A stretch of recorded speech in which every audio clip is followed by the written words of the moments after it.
देहरादून के आपदा पीड़ितों के लिए देवदूत बने मुख्यमंत्री धामी। आपदा पीड़ितों के बीच पहुंचकर मोर्चे पर डटे रहे मुखिया।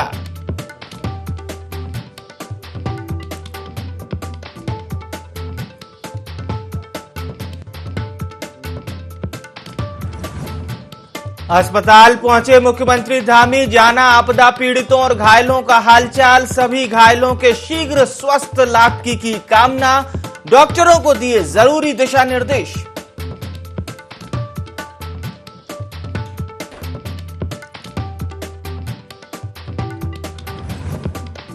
आपदाग्रस्त क्षेत्रों का निरीक्षण करने के बाद मुख्यमंत्री ने संभाला आपदा कंट्रोल रूम में मोर्चा। देहरादून समेत प्रदेश के तमाम इलाकों का लिया फीडबैक।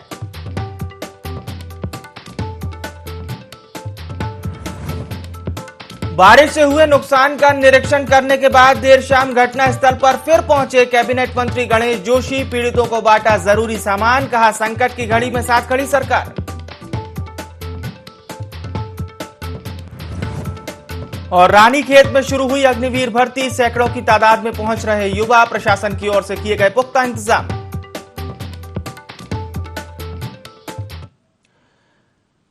नमस्कार, देवभूमि लाइव में आप सभी का बहुत स्वागत है। मैं हूं विवेक पांडे आपके साथ। बुलेटिन की शुरुआत कर रहे हैं बड़ी खबर के साथ, जो कि देहरादून से मिल रही है। आज मध्य प्रदेश के दौरे पर एक बार फिर से पुष्कर सिंह धामी रहेंगे। मध्य क्षेत्रीय परिषद की बैठक में हिस्सा लेंगे।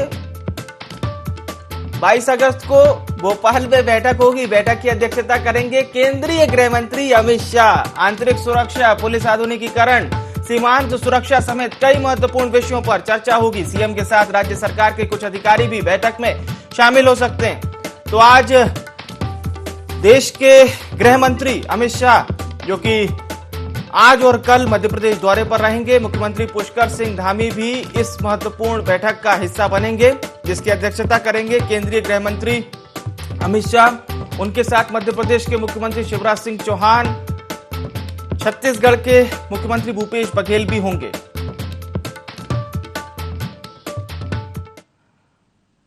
और इस महत्वपूर्ण खबर पर हमारे साथ हमारे प्रिंसिपल करेस्पॉन्डेंट कैलाश बिष्ट सीधा लाइव जुड़ चुके हैं। कैलाश, अहम दौरा है केंद्रीय गृह मंत्री अमित शाह, जो कि मध्य प्रदेश आ रहे हैं और कई राज्यों के मुख्यमंत्रियों के साथ उनकी बैठक होगी, जिसमें मध्य प्रदेश के मुख्यमंत्री शिवराज सिंह चौहान होंगे, उत्तराखंड के मुख्यमंत्री पुष्कर सिंह धामी होंगे, छत्तीसगढ़ के भी मुख्यमंत्री इस महत्वपूर्ण बैठक का हिस्सा बनेंगे। जी कैलाश। बिल्कुल, देखिए, जो मध्य क्षेत्रीय परिषद की ये बैठक होने जा रही है, बहुत ही महत्वपूर्ण ये बैठक है और भोपाल में ये बैठक होगी, जिसको लेकर जो तैयारियां हैं, वो तैयारियां तो जाहिर तौर पर मध्य प्रदेश की सरकार पूरी कर ही चुकी है। लेकिन महत्वपूर्ण ये है विवेक कि इस बैठक को जो अध्यक्षता यहाँ पर करेंगे वो देश के गृह मंत्री अमित शाह यहाँ पर करने जा रहे हैं। तो जाहिर तौर पर यह बैठक बहुत ज्यादा महत्वपूर्ण है, क्योंकि केंद्रीय जो गृह मंत्री हैं वो इस बैठक में रहेंगे। मध्य प्रदेश के मुख्यमंत्री की बात करें, छत्तीसगढ़ के मुख्यमंत्री की बात करें और फिर उत्तराखंड के मुख्यमंत्री समेत उत्तर प्रदेश के मुख्यमंत्री की बात करें, तमाम लोग यहाँ पर मौजूद रहेंगे और साथ ही जो अधिकारी हैं वो यहाँ पर मौजूद रहने वाले हैं। 2 दिवसीय ये कार्यक्रम है और 2 दिवसीय कार्यक्रम में उत्तराखंड के जो मुख्य यहाँ पर जो अधिकारी हैं, चाहे मुख्य सचिव की बात करें या फिर अन्य जो सचिव हैं, उन सचिवों को यहाँ पर मुख्यमंत्री के साथ यहाँ पर जाना है मध्य प्रदेश। और आज वो पहुंच जाएंगे भोपाल में, जहां पर वो एक निजी होटल में उनका प्रवास रहेगा। उसके बाद कल ये बैठक होने जा रही है। लेकिन जहां तक सवाल यहाँ पर जो बैठक है, तो बैठक में जो महत्वपूर्ण बिंदु होंगे वो यही होंगे कि आंतरिक सुरक्षा को लेकर आजकल जो सोशल मीडिया पर भी जो सोशल जंग चल रही है, उसको कैसे कंट्रोल किया जाए, या फिर उससे जो सौहार्द जो खराब होता है, माहौल जो खराब होता है, उसको कैसे ठीक किया जाए। सुरक्षा दृष्टि की बात करें या फिर जो भौगोलिक परिस्थितियां हैं, किसी भी राज्य की अलग अलग भौगोलिक परिस्थितियां हैं, तो वहां पर किस तरीके से विकास के मॉडल को धरातल पर उतारा जाए, ये बिंदु इस बैठक में होने वाले। बिल्कुल। मैं एक महत्वपूर्ण सवाल ये जरूर आपसे पूछना चाहूंगा। मध्य क्षेत्रीय परिषद की अहम बैठक है, सीएम धामी के साथ और कौन से मुख्य अधिकारी हो सकते हैं जो कि मुख्यमंत्री धामी के साथ इस महत्वपूर्ण बैठक में शिरकत करेंगे? जी बिल्कुल देखिए, जो मुख्य सचिव हैं, मुख्य सचिव इस बैठक में रह सकते हैं और साथ ही जो कुछ जो सचिव हैं, जो सीनियर जो आईएएस अधिकारी हैं, जी। वो इस बैठक में यहाँ पर जरूर शामिल होंगे, क्योंकि हाँ। जाहिर तौर पर जब भी किसी भी बात का क्रियान्वयन होता है या किसी भी योजना का क्रियान्वयन होता है, तो सचिवों के माध्यम से ही वो क्रियान्वयन धरातल पर उतरता है। बिल्कुल, बिल्कुल। मुख्यमंत्रियों की बात करें या फिर किसी नेता की बात करें, उनका काम होता है बातों को इंप्लीमेंट करवाना, लेकिन असल में उन पर होमवर्क करना, उन हुँ। योजनाओं को किस तरीके से उनकी प्लानिंग करना है, उनको धरातल पर किस तरीके से उतारना है या फिर उसके रिजल्ट्स क्या होंगे, इस पर जो प्लानिंग और जो फोकस करना होता है, वो मुख्य सचिव से लेकर तमाम आईएएस अधिकारियों को करना होता है। तो इसलिए एक जो सीनियर आईएएस की टीम है, वो मुख्यमंत्री के साथ मौजूद रहेगी, क्योंकि अगर गृह मंत्री की यह बैठक है तो जाहिर तौर पर ये जी, देखा जाएगा जी। कि बहुत ही महत्वपूर्ण निर्देश यहाँ पर मुख्यमंत्री को भी मिल सकते हैं, सरकार को बिल्कुल। मिलने के साथ ही अधिकारियों को मिलेंगे। तो एक जो चयनित जो टीम होगी, वो मौके पर रहेगी मुख्यमंत्री के साथ। बिल्कुल, बिल्कुल।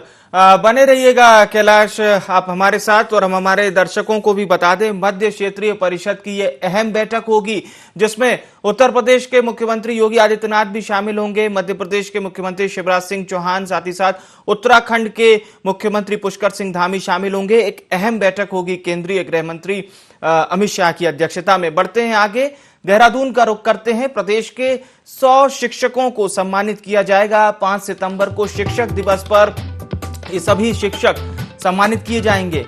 शैलेश मटियानी पुरस्कार से इन्हें सम्मानित किया जाएगा। स्कूलों में छात्र संख्या बढ़ाने और उत्तराखंड बोर्ड का रिजल्ट बेहतर देने वाले शिक्षकों का सम्मान होगा। शिक्षा महानिदेशक ने चयन प्रक्रिया के लिए अधिकारियों को निर्देश दे दिए हैं।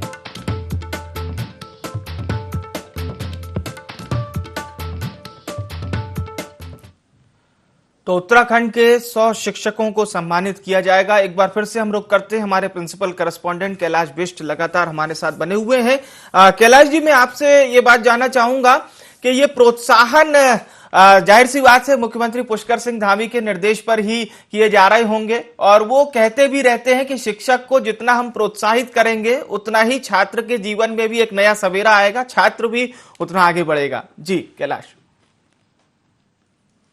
अगर प्राइवेट स्कूलों की मैं बात करूं तो प्राइवेट स्कूलें पहले से ही यहाँ पर स्ट्रांग हैं, क्योंकि वहां पर अमूमन एक सोच यहाँ पर बन गई है, एक साइकोलॉजी है लोगों की कि प्राइवेट स्कूल में उनका बच्चा अगर पढ़ता है तो वो बड़ा होकर एक बड़ा अधिकारी बनेगा या फिर बड़े ओहदों पर जाएगा। लेकिन अगर मैं सरकारी स्कूलों की बात करूं तो इसमें कोई दो राय नहीं कि आज से अगर 20 साल पहले हम जाएं तो देखें तो जितने भी आज बड़े अधिकारी हैं, बड़े पदों पर लोग हैं, उन सभी ने शिक्षा ग्रहण की है तो सरकारी विद्यालयों से की है। चाहे खुद हमारे मुख्यमंत्री की मैं बात करूं तो वो भी जाहिर तौर पर सरकारी स्कूलों से ही यहाँ पर पढ़े होंगे, इसीलिए सरकारी स्कूलों का महत्व तो बहुत ज्यादा है। और इसी महत्व को दर्शाने के लिए मुख्यमंत्री ये कोशिश कर रहे हैं लोगों की साइकोलॉजी यहां पर चेंज हो, और खासतौर पर उन अधिकारियों को चिन्हित किया जा रहा है, उन शिक्षकों को चिन्हित किया जा रहा है जिनकी विशेष भूमिका रही है सरकारी विद्यालयों को संरक्षित करने की, जिनकी विशेष भूमिका रही है उन स्कूलों में जहां पर बच्चों का अभाव था, लेकिन वहां पे बच्चों की अब जो तादाद है वो वहां पर बढ़े, और जिन स्कूलों से जो रिजल्ट्स हैं, चाहे वो 10वीं का रिजल्ट हो चाहे 12वीं का रिजल्ट हो, वो रिजल्ट यहां पर अच्छा निकल कर आया हो, तो जाहिर तौर पर एक बहुत बड़ी जिम्मेदारी होती है किसी भी शिक्षक पर, किसी के छात्र के भविष्य को तराशने की। और मुख्यमंत्री और सरकार ने स्टेप उठाया कि ऐसे 100 शिक्षकों को चयनित किया जाए जिनको शैलेश मटियानी पुरस्कार से सम्मानित किया जाएगा। 5 सितंबर को शिक्षक दिवस होता है पूरे देश में, और इस दिन ही इन लोगों को चयनित करते हुए इन लोगों को सम्मानित किया जाएगा, जिसके लिए जो निदेशक हैं शिक्षा विभाग के, उनके द्वारा निर्देश दे दिए गए हैं तमाम स्कूलों के प्रधानाचार्यों को कि ऐसे शिक्षकों की सूची आप बनाएं, 100 शिक्षकों की सूची आप सरकार के सुपुर्द करें ताकि सरकार उनको 5 तारीख को ये सम्मान दे सके। बिल्कुल, और ये बड़ी अच्छी बात आपने कही कि प्राइवेट स्कूल में तो तमाम संसाधन मिल जाते हैं, क्योंकि वो उसका पे करना है, आपको फीस देनी है, लेकिन शासकीय स्कूलों में इस तरह की व्यवस्था सरकार की ओर से देना, और हमने देखा भी है चाहे मुख्यमंत्री हो चाहे शिक्षा मंत्री हो, ये हमेशा रही है कि दूर दराज के स्कूलों में भी एक व्यवस्था पहुंचाई जाए। तो कहीं ना कहीं ये एक बड़ी अच्छी पहल है, और देखना होगा इसका कितना प्रोत्साहन शिक्षकों में होता है और उसके बाद छात्रों में इसका कितना असर होता है। बहुत बहुत धन्यवाद आपका तमाम खबरें हमारे दर्शकों तक पहुंचाने के लिए। और चलिए अब रुक करते हैं खबरों की ओर। मुख्यमंत्री पुष्कर सिंह धामी ने मैक्स अस्पताल पहुंचकर आपदा प्रभावित घायलों का हालचाल जाना। मुख्यमंत्री ने घायलों के शीघ्र स्वास्थ्य लाभ की कामना की और कहा कि उनके समुचित उपचार की व्यवस्था सुनिश्चित की गई है। इस दौरान कैबिनेट मंत्री गणेश जोशी भी उनके साथ रहे।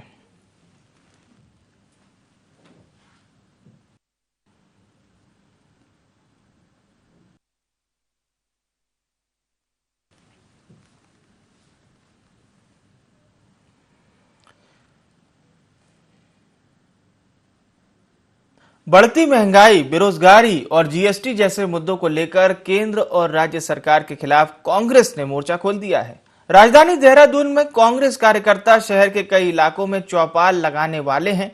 नेता प्रतिपक्ष यशपाल आर्य ने इसको लेकर जानकारी दी और कहा कि पिछले 5 सालों में महंगाई से आम आदमी और किसानों की कमर टूटती जा रही है, जिसे किसी हाल में बर्दाश्त नहीं किया जाएगा। यशपाल आर्य ने सरकार पर गरीब आदमी का निवाला छीनने के आरोप लगाए। ये हमारी अखिल भारतीय कांग्रेस कमेटी के भी निर्देश हैं और प्रदेश कांग्रेस कमेटी ने भी इसको चौपाल के माध्यम से महंगाई के संदर्भ में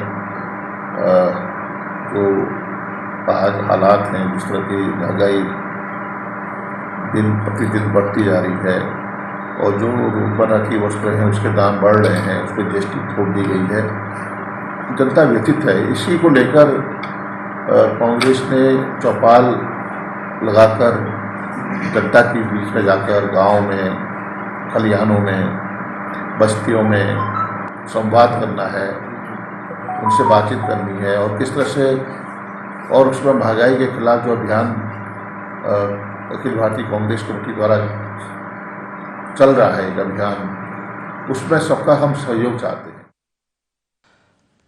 और अब बात करते हैं बाजपुर की। लगातार देर रात से वहां बारिश हो रही है। भारी बारिश के चलते यहां पर नदी भी एक बार फिर से उफान पर आ गई है।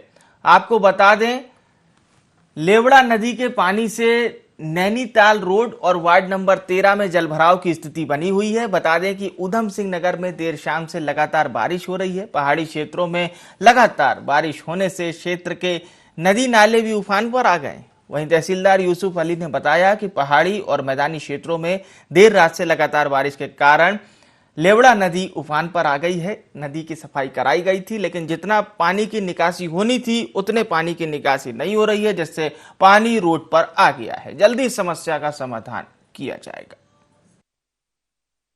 हमारे पहाड़ में जो है अत्यधिक बरसात हुई है, जिस कारण जो है आज जो है लेवड़ा नदी में जो है पानी अधिक आ गया है और हमने इसकी लेवड़ा नदी की सफाई भी कराई है। तो जिससे पानी की निकासी तो हो रही है, लेकिन जितनी होनी चाहिए थी उतनी नहीं हो पा रही है, क्योंकि पानी जो है निकासी का एक लेवड़ा नदी ही है जिसके द्वारा जो है पानी की निकासी हो सकती है। पूरे पहाड़ का पानी जो है इसी नदी के द्वारा जो है निकला जाता है। जब अधिक मात्रा में बरसात होती है तो निश्चित तौर पर जितना पानी निकलना चाहिए था नदी में उतना नहीं निकल पा रहा है।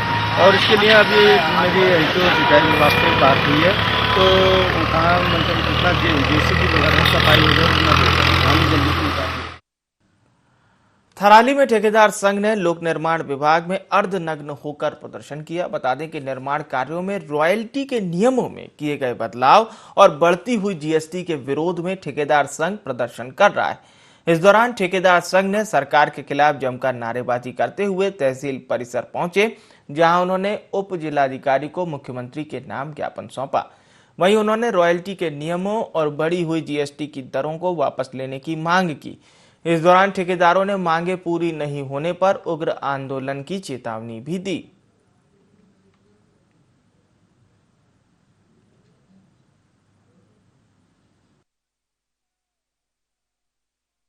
3 सप्ताह से पूरे प्रदेश में सारे ठेकेदार यूनियन, ठेकेदार के जितने पदाधिकारी हैं, सारे लोगों के साथ जो अन्याय रॉयल्टी का जो मामला सरकार ने थोपा है उसके खिलाफ लगातार आंदोलन चल रहा है। लेकिन अभी तक हमारी कोई सुनवाई करने को तैयार नहीं है कि सारे ठेकेदारों ने आपस में यह सोच लिया है कि जब तक हमारी मांग पूरी नहीं होगी, चाहे हमको किसी भी रूप में किसी भी हद तक आंदोलन को ले जाना पड़ेगा, हम इसको ले जाएंगे और इस काले कानून को किसी भी हालत में वापस करवाएंगे। रॉयल्टी के काले कानून के खिलाफ आंदोलनरत है पूरे प्रदेश में। जब तक हमारी मांगे नहीं मानेंगी, हम सभी प्रकार के सभी विभागों में पूरे कार्यों का बहिष्कार करेंगे। कोई भी निर्माण कार्य कोई भी ठेकेदार नहीं करेगा जब तक हमारी मांगे नहीं मानेगी। इसलिए हमारा निवेदन है सरकार से, यथाशीघ्र हमारी न्यायोचित मांगों पर जो है विचार कर इसको रॉयल्टी का कानून वापस लेकर जो रॉयल्टी के पूर्व में नियम थे उनको यथावत रखा जाए। पूरे संगठन के द्वारा ये बार बार सरकार को चेताने की कोशिश की गई है कि ये काला कानून है और इसको कहीं ना कहीं ये ठेकेदारों के ऊपर एक कुठाराघात है। इसको वापस ले लेना चाहिए सरकार को, क्योंकि ये कहीं से भी कहीं तक न्याय संगत नहीं है। अभी 3 हफ्ते से ज़्यादा का समय हो चुका है, हम लोग सारे लोग आंदोलनरत हैं और अभी तक कोई इस टाइप का ठोस निर्देश सरकार द्वारा कोई जारी नहीं किया गया है। हम सभी लोग, सभी ठेकेदार बंधु निवेदन करते हैं कि आप अविलंब इस काले कानून को वापस लें, अन्यथा ठेकेदारों को मजबूरन उग्र होकर सारे कार्यों को बंद करवाना पड़ेगा। पहाड़ों की नगरी उत्तराखंड में इन दिनों सड़कों पर पत्थरों की बारिश हो रही है, जिससे लोग बेहद डरे हुए हैं। बागेश्वर पिंडारी ग्लेशियर मोटर मार्ग पर आरे गांव के पास बड़ा हादसा होने से टला, जहां पहाड़ का एक बहुत बड़ा हिस्सा सड़क और सरयू नदी में जा गिरा। गनीमत रही कि इसकी चपेट में किसी के आने की खबर नहीं है।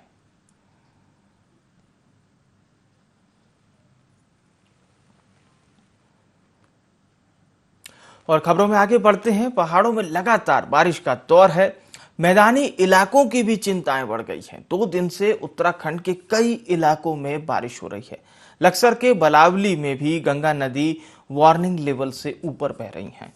बालावाली में गंगा नदी के पास टूटे तटबंध से किसानों के खेत पानी से भर गए हैं। जल स्तर बढ़ने से गंगा किनारे दर्जनों गांवों में बाढ़ का खतरा पैदा हो गया है। प्रशासन ने ग्रामीणों के साथ ही बाढ़ चौकी प्रभारियों को अलर्ट पर रखा है।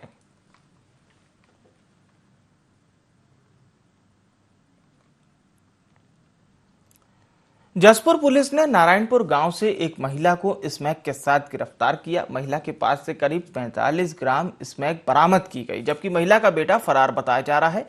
महिला और उसका बेटा दोनों ही स्मैक की तस्करी किया करते थे। आरोपी यूपी से स्मैक लाकर बेचते थे।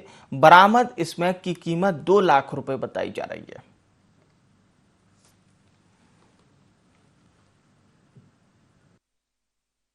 नशे के खिलाफ कोतवाली हल्द्वानी के द्वारा एक बहुत बड़ी कार्रवाई की गई है। आज इसमें 2 अभियुक्तों को गिरफ्तार किया गया है और 350 ग्राम स्मैक बरामद की गई है। 2 अभियोग पंजीकृत किए गए हैं। ये दोनों ही बाहर के रहने वाले हैं। इस बरेली से ये लोग लेके आ रहे थे और उसके बाद यहाँ इनको स्थानीय स्तर पर बेचना था। इस 350 ग्राम की जो अंतर्राष्ट्रीय कीमत है वो 35 लाख रुपए के लगभग है। राजधानी देहरादून में शुक्रवार देर रात से बारिश का दौर जारी रहा, जिसके चलते सौंग नदी पर बना पुल भी पानी में बह गया। देहरादून के जॉली ग्रांट एयरपोर्ट को जाने वाला ये वैकल्पिक रास्ता था, जिसका 40 से 50 मीटर का हिस्सा टूटकर बह गया। इसका जायजा लिया IND24 के प्रिंसिपल करस्पॉन्डेंट कैलाश बिष्ट ने। तस्वीर हमने आपको दिखाई थी कि किस तरीके से मालदेवता में जो बादल है वो फटा है। मैं आपको दिखा दूं कि वो जो क्षेत्र है वो है मालदेवता, जहां पर कुछ देर पहले हम मौजूद थे और मुख्यमंत्री के साथ हमने मुआयना किया था पूरे क्षेत्र का। और वो जो स्पॉट आप देख रहे हैं वहीं से बादल फटा और उसके बाद ये आप देख सकते हैं कि ये सौंग नदी का वो प्रवाह है, जो प्रवाह हमने आज तक इससे पहले इस नदी में कभी नहीं देखा।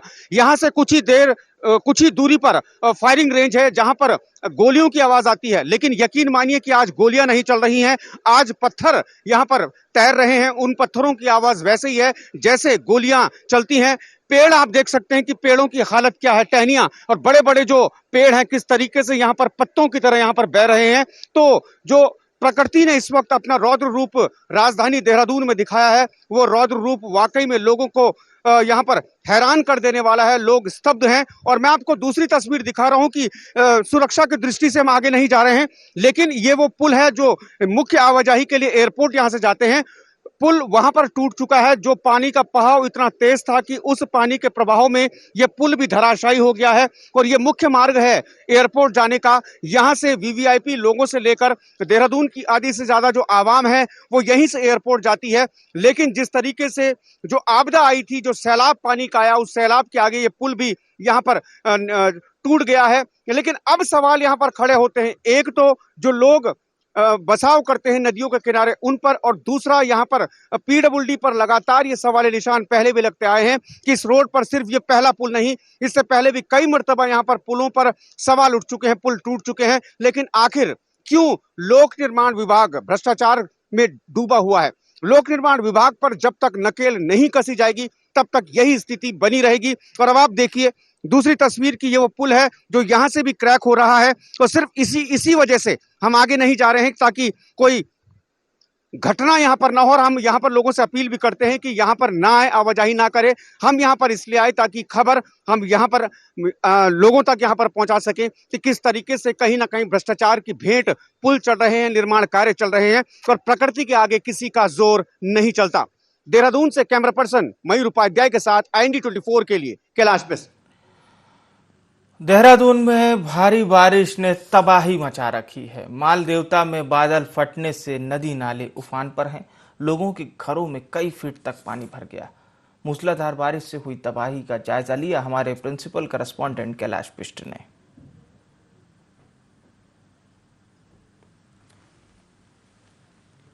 मालदेवता की ये तस्वीरें हैं कि जिस तरीके से जो आपदा कल आई थी और आपदा आने के बाद जो बादल फटा था, उसके बाद जो नुकसान की जो तस्वीरें हैं, ये आप देखिए कि किस तरीके से जो गाड़ियां इस सैलाब में बह गई। ये पूरा जो रिजॉर्ट है यहाँ पर बना हुआ है, नया ये रिजॉर्ट बना है, ये भी नेस्तो नाबूद होने की कगार पर है। और महंगी महंगी ये गाड़ियां हैं कि किस तरीके से जो पानी का इतना ज्यादा सैलाब था कि कागज की कश्तियों की तरह ये पूरी गाड़ियां यहाँ पर बह गई हैं। और नुकसान का जायजा आप इसी बात से लगा सकते हैं। और कुल मिलाकर ये कहावत अब चरितार्थ होती है कि कुदरत के आगे किसी का जोर नहीं चलता है। और यहाँ पर अगर अवैध अतिक्रमण की बात करें तो अतिक्रमण की भी बातें यहाँ पर सामने आ रही हैं कि अगर ये रिजॉर्ट्स इन जगहों पर नहीं बनते तो शायद जो पानी का जो रास्ता रुका हुआ है वो पानी यहाँ से निकासी हो सकता था। लेकिन ये कहीं ना कहीं समझने की बहुत ज्यादा आवश्यकता है कि ऐसी जगहों पर निर्माण करने से पहले कई मर्तबा सोचना चाहिए कि यहाँ पर निर्माण करना कितना घातक हो सकता है। देहरादून के मालदेवता से कैमरा पर्सन मयूर उपाध्याय के साथ IND24 के लिए कैलाश बिष्ट। इलाहाबाद उप जिला अस्पताल की डॉक्टर कृतिका सती के साथ अभद्रता करने वाले दोनों अभियुक्तों को लोहाघाट पुलिस ने गिरफ्तार कर लिया है। आरोपियों की गिरफ्तारी बनबसा में नेपाल बॉर्डर के पास से की गई। आरोपी नेपाल भागने की फिराक में थे। मुखबिर की सूचना पर इन दोनों अभियुक्त मनीष सिंह ढेक और अनिल सिंह देव को हमारे द्वारा बनबसा कैनाल क्षेत्र से इसको गिरफ्तार कर लिया। ये संभवतः नेपाल भागने की फिराक में थे। ये इनके विरुद्ध ऑलरेडी सरकारी कार्य में बाधा पहुंचाने और आपराधिक हमला करने का और धमकी देने का, गाली गलौज करने का अभियोग पंजीकृत किए गए हैं। एक अभियोग जो है चिकित्सकों द्वारा दर्ज कराया गया और एक पुलिस की तरफ से पंजीकृत किए गए हैं। और हमारे द्वारा ऐसे अराजक तत्व को ये मैसेज दिया जा रहा है कि शराब पी के आप जो ये हुड़दंग कर दे रहे हो और बदतमीजी कर दे रहे हो तो इसका फल आपके लिए निश्चित रूप से अच्छा नहीं रहेगा और इनका मंजिल है वो जेल की सलाखी रहेगी। मूसलाधार बारिश के कारण गलोगी पहाड़ से मलबा गिरने से 2 घंटे तक मसूरी देहरादून मार्ग बंद रहा, जिसके कारण दोनों ओर वाहनों की लंबी कतारें लग गई। वहीं काफी मशक्कत के बाद JCB मशीन द्वारा मलबे को हटाया गया, जिसके बाद मार्ग पर आवाजाही शुरू हो सकी। बता दें कि भारी बारिश के कारण जनजीवन अस्त व्यस्त हो गया है। गाँव के कई घरों में बारिश का पानी पहुंच गया, इससे लोगों में भी अफरा तफरी का माहौल बन गया। वहीं बारिश के पानी से लोगों को काफी नुकसान भी हुआ है। इस दौरान विश्व प्रसिद्ध केम्प्टी फॉल में भारी मात्रा में पानी आने से जलस्तर बढ़ने लगा है। वहीं सुरक्षा की दृष्टि से देखते हुए वहां की आवाजाही फिलहाल बंद कर दी गई है।